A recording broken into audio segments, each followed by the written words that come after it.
Happening right now at USF, talks continue to try and figure out a way to keep the library open throughout the night. Cutbacks have closed the doors when some students say they need to study there.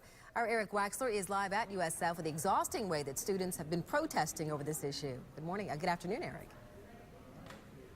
Yeah, this is what we're talking about. The problem right here has to do with these hours, especially during the week.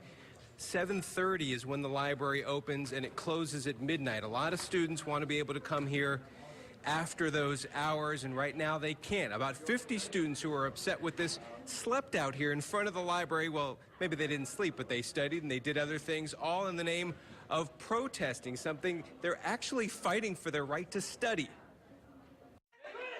The library doors finally opened at 7:30 Friday morning, and this group of tired USF students had accomplished their goal. The students pulled an all-nighter outside the library, protesting the elimination of extended hours that had kept it open 24 hours a day, 5 days a week.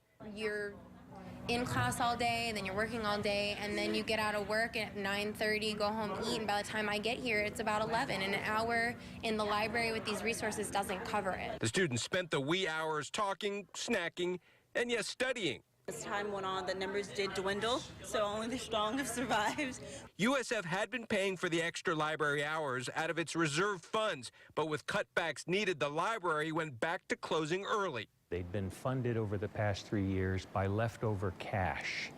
And under the current climate, there isn't access to leftover cash. The university says millions of tuition dollars go to the student government, and they could use some of that money to keep the library doors open at night.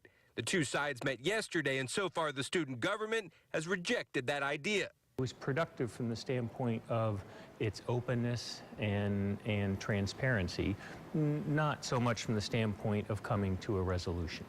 This has not been in vain, and obviously this isn't gonna be the last step. It's just the first step of very many.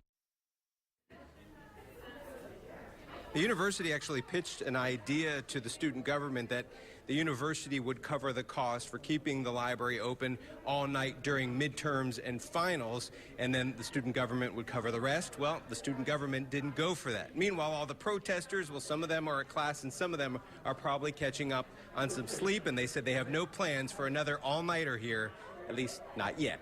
Live at USF, Eric Waxler, ABC Action News.